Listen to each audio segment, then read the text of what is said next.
Welcome! Stellaris Apocalypse has been announced, but that is not all. We have a Dev Diary 102, Edicts, Campaigns and Unity Ambitions, finally! Something more to do with your Unity. So what's coming? There's the edict changes. Most edicts will be replaced from a continuous thing that you pay to lump sums of influence. And also most planetary edicts will be cancelled and replaced by a form of empire-wide edicts. Still, some specials will be there, for example, to suppress unrest. As you can see here, everything's replaced by lump sums, and then there's campaigns that are edicts that are unlocked by the unification technology cost energy instead of influence.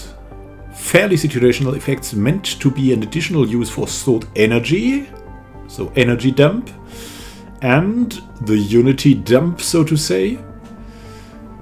A new type of edict, extremely powerful edicts that last 10 years and cost unity to activate. So let's go into a little bit more detail. There's not much detail, but we'll go through that. So, making edicts more attractive to use. I mean, I've always used edicts very much, and I also like the continuous ones, but I get it that it's like feeling better if you're going for like, hey, I've got a chunk of influence, let's use this. It gets a better feeling of power, and so some things will be kept, like Consecrated Worlds, New Land Clearance Edict given by Mastery of Nature, and a number of the other edicts, the planetary edicts, have become empire edicts.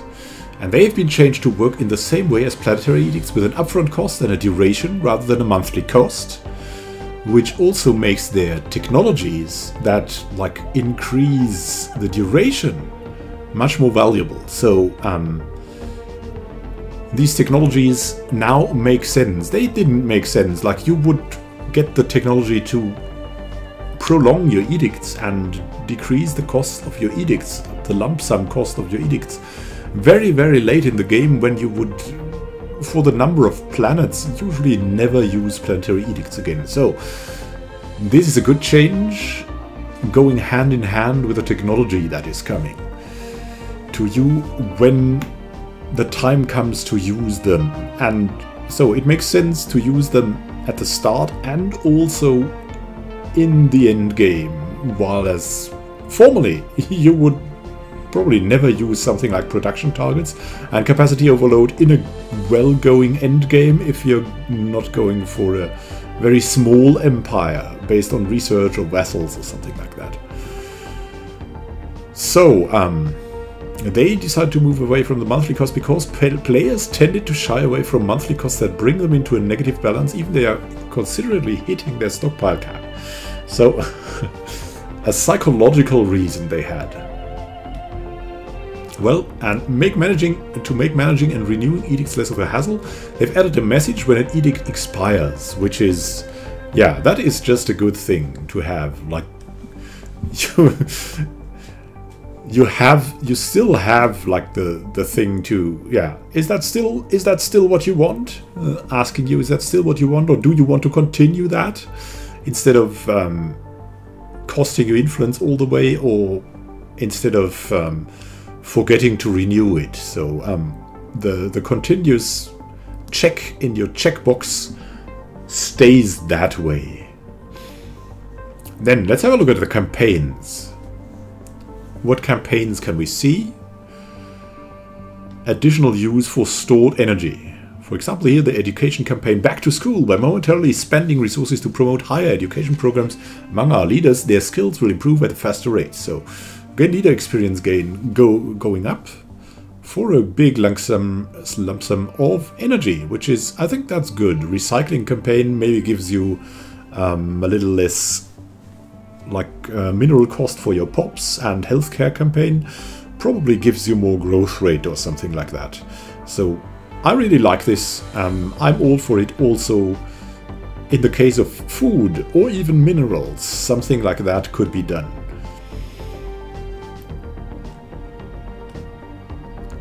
So, Unity Ambitions. That is an Apocalypse feature. So while this Campaigns is a Cherryh Age feature, free, and the Edict changes are also a Cherryh Age feature and free, the Unity Ambitions are an Apocalypse feature. Extremely powerful edicts that last 10 years and cost Unity to activate. They cost like so much as an entire tradition tree. So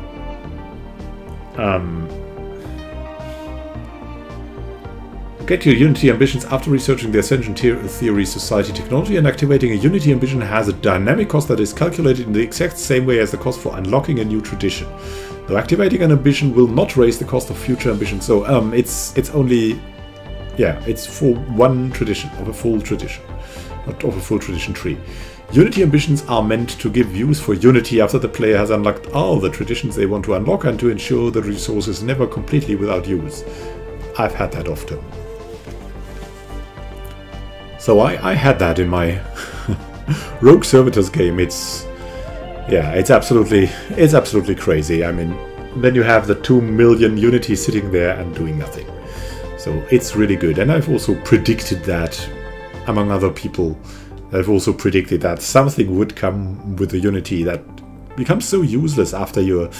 I mean, if you specialize in going for Unity in the state of the game right now, you get punished for it after a certain time. You have to go away from Unity and invest into other things.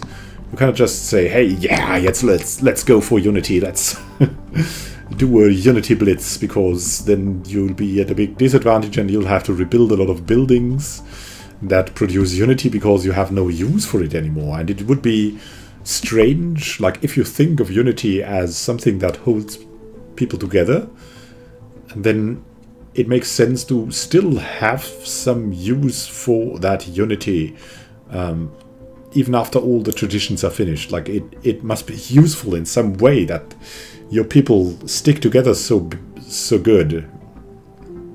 And yeah, otherwise, like, hey, yes, they stick together, but what can be done about it? It's nothing special, you know, I mean... yeah, so, I think these are good changes that are not the big changes, but... like, that's something I think I'd use very often. So it will integrate elegantly into the game. It is a very good change, and I see no reason not to like this. I think it's very good change. So about the Apocalypse feature of Unity Ambitions, I think, yeah, after they're selling this now, of course, for the Apocalypse, as it is really something new and not an overhaul. But I think in time, like in 2 or 3 DLCs, this will become a free feature, because it just makes so much sense. It will be the same like the Ascension perks that are partly free. And this also makes sense to become free. Maybe you'll have then only 3 ambitions or 4, and the rest of the ambitions for some kind of new DLCs will be bound to a DLC. But this, I think, it might become free after a while. That said, thank you for watching. What are you looking for most in Apocalypse, now that we know a lot about it? And that would be my question for you. Please answer it in the comments below, and I'd be very interested what you say, because I'm personally I have trouble to choose something special from. I mean, I'm really looking forward to ground combat changes, for example, planetary destroyers too. What is your favorite? That's it. Thank you for watching, and happy gaming to you. I'm regularly doing these videos, and if you like them, then please subscribe and also click on the bell, so you make sure you also get the video first before all the others. Have a good time until then, and happy gaming.